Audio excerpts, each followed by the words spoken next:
Bienvenue les amis dans cette minute utile du musicien.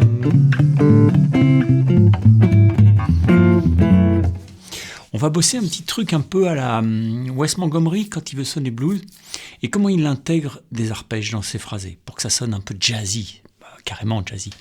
Souvent quand vous jouez blues, vous en avez marre de la pinta parce que ça tourne en rond, mais en fait il y a des façons de sonner un peu jazzy, un peu élégant, mais pas en sonnant jazz, mais en sonnant jazzy, juste l'élégance qui va bien, comme chez Robin Ford, Larry Carlton, etc. Ça vient quand même de chez ses grands-papas, qui sont Wes Montgomery et d'autres, ou Django Reinhardt dans d'autres domaines, ok. Mais vous pouvez prendre ça et mettre ça dans votre jeu. Vous n'êtes pas obligé de vous mettre à jouer du jazz, ok. Donc on va regarder pour voir d'où ça vient et pourquoi ça marche comme ça. Si jamais vous voulez vraiment bien comprendre, là je vais vous faire un PDF, d'accord, avec des guitares pro qui sont sur le site. Vous vous abonnez aux ressources gratuites et vous avez tout ça. Le lien et l'endroit dans lequel le trouver, c'est dans le premier commentaire sous la vidéo. J'explique où c'est dans le site. Et puis si vraiment vous voulez comprendre et travailler ce genre de truc, alors il y a une formation entière, super bien, qui s'appelle Phrasé Blues Jazz Dièse 1. Par exemple, admettons qu'on soit en La.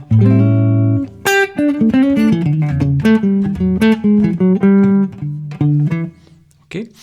On va pouvoir faire par exemple, imagine que tu penses penta majeur au début. Ok. Parce que le penta majeur va super bien sur ton accord de septième. C'est toujours mieux que faire. Tu comprends ? Pourquoi c'est mieux ? Parce qu'en fait, tu fais une approche, une petite chromatisme entre ta seconde, tierce mineure, tierce majeure. Quand tu joues tierce mineure, tierce majeure,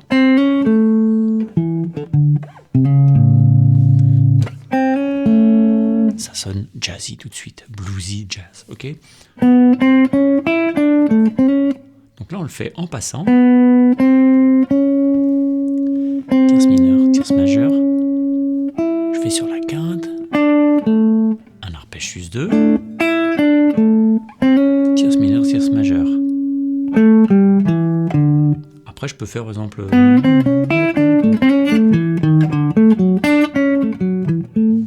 Ah, prenons ça. C'est parfait. Enfin, c'est parfait. C'est parfait pour ce que j'ai à vous raconter. Alors maintenant, qu'est-ce que j'ai fait ?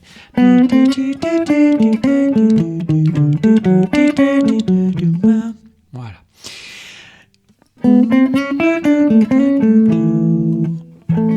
Triade majeure.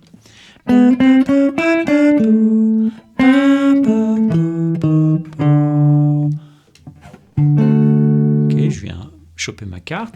Triade majeure. En passant par la B5, c'est la quinte diminuée, une note qui sonne quand même bien blues. Et là, je fais un arpège majeur 7, sauf que je le fais pas comme tout dans l'ordre, en commençant par la tonique.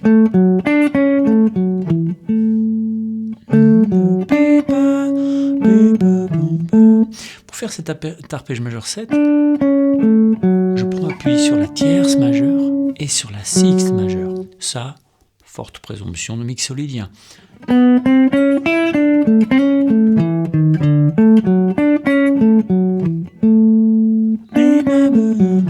Ça sonne super bien, ok ? Cette sixte là, elle fait vachement de bien par rapport à la septième mineure qu'on a tendance à mettre tout le temps. Je vous le fais tout doucement.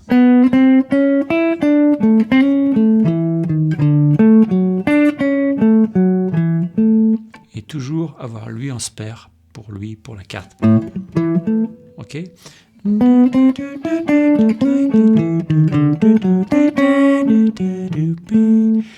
Mais on pourrait finir différemment en faisant. Vous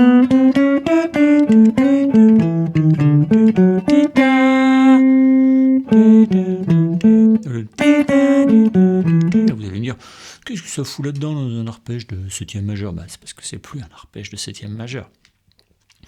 Ça va nous faire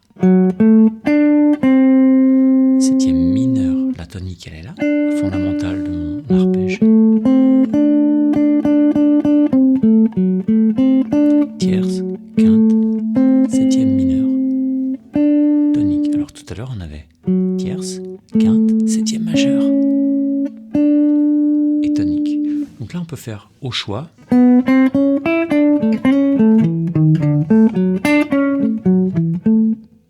Qui vient de mixolydien. Et l'autre.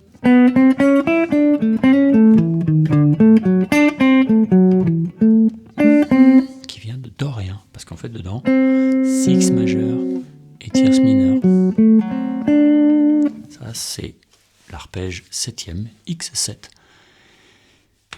qui est contenu dans le mode dorien. Alors, au début, dorien, mixolydien, oui, oh là là, c'est parti, les modes, ça veut rien dire, c'est de la théorie, c'est du brandicotage de nouilles. Mais non, c'est juste des mots pour expliquer le son. Là, tu entends bien la différence. Ou, si tu n'entends pas la différence entre ces deux trucs-là, direction ORL. D'accord ? Il y en a une. Il y en a une un peu plus douce que l'autre. Dans ma formation phrase et jazz, on regarde tous les arpèges de dorien, tous les arpèges de mixolydien, on regarde comment les commuter, comment les connecter à votre pinta, comment faire en sorte que quand vous êtes en pinta, d'un seul coup, tac, ces arpèges-là, et toutes les triades aussi vont pouvoir sortir. Ok ? Bah, c'est tout, allez chercher ça, bosser. Il n'y a pas grand-chose à comprendre, hein, c'est vraiment très vite compris. Chez Tonton, on ne fait pas de la théorie, on fait de la pratique, de la théorie pratique. C'est-à-dire, on fait de la pratique et on se dit, comment s'appellent les choses ? D'où ça vient ? C'est pas ça la théorie.